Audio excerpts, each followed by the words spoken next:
Primero preguntarle, presidente, esta semana ocurrió un capítulo más en el caso de Israel Vallarta Cisneros. Esta persona que fue detenida, seguramente lo tiene muy presente, y luego fue utilizado en este montaje de Genaro García Luna para intentar mostrar ante los medios que su función como funcionario público daba resultados deteniendo a bandas de secuestradores. Se realizó un montaje, apareció él junto a esta ciudadana francesa, Florence Cassés, y bueno, esta semana un juez revisó nuevamente su situación jurídica. Recordemos que él lleva 17 años en prisión preventiva y se revisó si podía seguir su proceso de libertad o continuaba en prisión preventiva. Finalmente ayer se determinó que continúa su proceso en prisión preventiva. Israel Vallarta no solamente está señalado por el caso por el que supuestamente fue detenido, sino está señalado con otros delitos cometidos. En su momento la secretaria de Gobernación, Olga Sánchez Cordero, lo mencionó, está relacionado con otra comisión de delitos y por eso permanece en prisión. Presidente, preguntarle qué esperar de este caso. Se ha hablado mucho de Genaro García Luna, de cómo intentó manipular la opinión pública con este tipo de montajes, otro tipo de montajes que también hacía con su llamado búnker, donde sorprendía a periodistas. ¿Qué esperar de este caso, presidente? ¿Podría Israel Vallarta continuar en prisión o su administración podría hacer algo para revisar este caso? Lo estamos revisando. Ahora que el juez accedió a que se consultara de nuevo a las autoridades para que se concediera libertad condicionada, que fuese liberado y que el proceso lo continuara en su casa. La opinión de la Secretaría de Seguridad Pública, de la Guardia Nacional, fue en el sentido de que se le liberara. Esa fue nuestra opinión. Fundamentalmente porque está demostrado que se le torturó. Hay pruebas de que fue torturado. Pero no solo eso, es que ya lleva muchísimos años sin sentencia. ¿Dónde está la justicia rápida y expedita? Sin embargo, como tú lo mencionas, volvieron otra vez a negar la posibilidad de que pueda llevar su proceso en libertad. Vamos nosotros a continuar con este tema.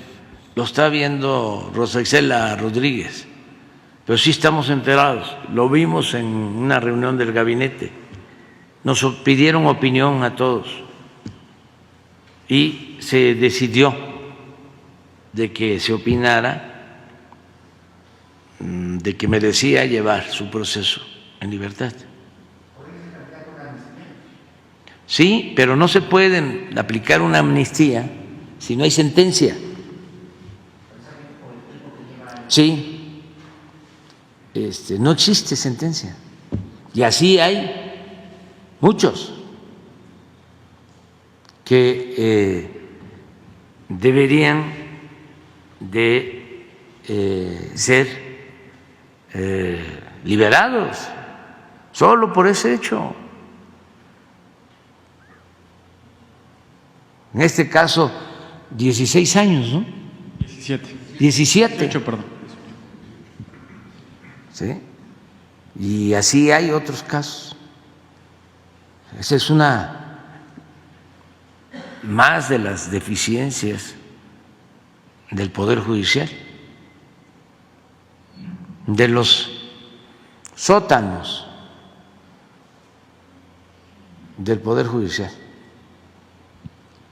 Muy bien, presidente. Como segundo tema, presidente, muchos expuestos sobre el rescate de los ferrocarriles de pasajeros. con esta estrategia que se está realizando. Está el corredor del Istmo, que va a ser de carga, de pasajeros, el Tren Maya, el Tren Interurbano México-Toluca, en fin, varios proyectos de trenes que tiene esta administración. También se ha hablado de cómo se abandonó a la industria ferrocarrilera mexicana y cómo se vio afectada a partir de la privatización que ocurrió durante el gobierno de Ernesto Zedillo. Pero también hay un tema importante con los ferrocarriles en nuestro país que fue previo al movimiento del 68. En 1958 hubo un movimiento de trabajadores ferrocarrileros que pues provocó la represión de líderes sindicales. De ese movimiento salieron líderes como Demetrio Vallejo, Valentín Campa. Preguntarle, presidente, ¿considera que el sistema ferrocarrilero empezó a ser abandonado, empezó a ser una punta que le lastimaba al gobierno desde el movimiento del 58 y por ello se abandonó a los ferrocarriles? Regresar el ferrocarril de pasajeros sería una forma de dignificar, de ver la lucha que encabezaron Valentín Campa y Demetrio Vallejo en los 50s. También su lucha fue por los trabajadores, pero el sistema ferroviario en ese momento, en los 50s, era muy importante y desde ahí se empezó a abandonar. Si nos puede dar una reflexión, presidente.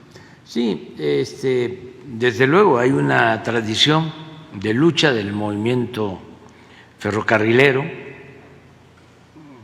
desde los orígenes, desde el gobierno de Francisco I. Madero, porque aquí hemos comentado que el primer ferrocarril se construyó de la Ciudad de México a Veracruz. Lo empezó el presidente Juárez, lo terminó el presidente Lerdo. Muere el presidente Juárez en 1872 y el ferrocarril se inaugura en 1873, el ferrocarril de la Ciudad de México a Veracruz. Es el primer ferrocarril. Y luego que toma el poder por la fuerza Porfirio Díaz en 1876, se inicia la construcción de nuevas vías de ferrocarril y se avanza mucho porque se dan concesiones a empresas extranjeras para la construcción de vías férreas. Se les llamaba en ese entonces a los subsidios subvenciones. Por cada kilómetro que construían, el gobierno les daba una subvención, un dinero por kilómetro.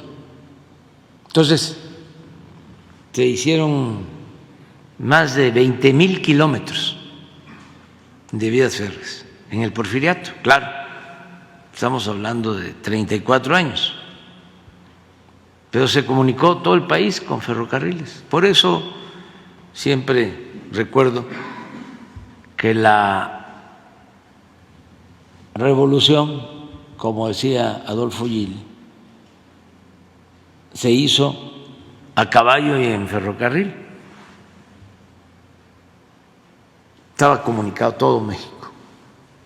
Poblaciones que no existían, aunque eran muy pequeñitas, se volvieron grandes centros poblacionales. Torreón, por ejemplo, gracias al ferrocarril creció. Y así en el norte, Cananea, también vinculada con la minería y el ferrocarril, se fueron creando y consolidando esas ciudades por el ferrocarril. Y después de la revolución se siguieron haciendo vías férreas. Y llegan estos tecnócratas y desaparecen los ferrocarriles.